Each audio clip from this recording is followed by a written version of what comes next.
സൈബ ദുരന്ത നിവാരണ അതോറിറ്റി കൃത്യമായ ഇടവേളകളിൽ നമ്മൾ സ്വീകരിക്കേണ്ട മുന്നൊരുക്കങ്ങളെപ്പറ്റി, മുൻകരുതലുകളെപ്പറ്റി ജാഗ്രതാ നിർദ്ദേശങ്ങൾ പുറപ്പെടുവിക്കുന്നു. ഏറ്റവും ഒടുവിൽ വരുന്ന ജാഗ്രതാ നിർദ്ദേശങ്ങൾ എന്തെല്ലാമാണ്? അതേ രതീഷ്, ഇന്നലെ മുതൽ സംസ്ഥാനത്തൊട്ടാകെ ശക്തമായ മഴയാണ് പെയ്യുന്നത്. തിരുവനന്തപുരത്തെ സ്ഥിതി പറയുകയാണെങ്കിൽ ഇന്നലെ രാത്രിയും ഇന്നു പകലുമൊക്കെയായി ഇടവിട്ടിടവിട്ട് ശക്തമായ മഴ പെയ്യുന്നുണ്ട്.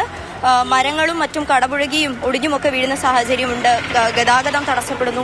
ഇപ്പോൾ വലിയ മഴയില്ലെങ്കിൽ, സിറ്റിയിൽ ശക്തമായ മഴയില്ല എങ്കിലും ഒറ്റപ്പെട്ട ഇടങ്ങളിൽ തിരുവനന്തപുരം ജില്ലയിൽ പലയിടങ്ങളിലും മഴ തുടരുന്നുണ്ട്.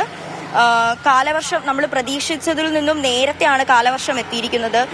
ആ സാഹചര്യത്തിൽ വലിയ തയ്യാറെടുപ്പുകൾ നമ്മൾ നടത്തേണ്ടിയിരിക്കുന്നു. ഇപ്പോൾ കുറച്ചു നേരം മുൻപേ റവന്യൂ മന്ത്രി കെ രാജൻ KSTMA ആസ്ഥാനത്തെത്തി കാലാവസ്ഥാ സാഹചര്യം വിലയിരുത്തുന്നതിനായി ഔദ്യോഗിക യോഗം ചേർന്നിരുന്നു. വിവിധ ജില്ലകളിൽ നിന്നുള്ള ജില്ലാ കളക്ടർമാർ ഉൾപ്പെടെ വീഡിയോ കോൺഫറൻസ് വഴി ആ യോഗത്തിൽ പങ്കെടുത്തു.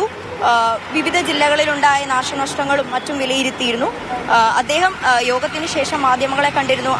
അദ്ദേഹം പങ്കുവയ്ക്കുന്ന വിവരം എന്ന് പറയുന്നത്, നമ്മൾ നേരത്തെ പങ്കുവച്ചിരുന്നത് പോലെ 24-ാം തീയതി, അതായത് ഇന്ന് കാലവർഷം കേരളത്തിൽ എത്തിയിരിക്കുന്നു എന്ന് കേന്ദ്ര കാലാവസ്ഥാ വകുപ്പ് സ്ഥിരീകരണം നടത്തിയിട്ടുണ്ട്.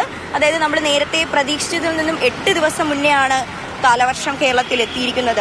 അദ്ദേഹം പറയുന്നത് പല തോതിലായി അടുത്ത 10 ദിവസം മഴ തുടരും. സംസ്ഥാനത്തൊട്ടാകെ മഴ തുടരുന്ന സാഹചര്യമാണ്. അടുത്ത 10 ദിവസമെങ്കിലും മഴ സംസ്ഥാനത്തൊട്ടാകെ തുടരുമെന്നാണ് കാലാവസ്ഥാ മുന്നറിയിപ്പുകൾ വ്യക്തമാക്കുന്നത്.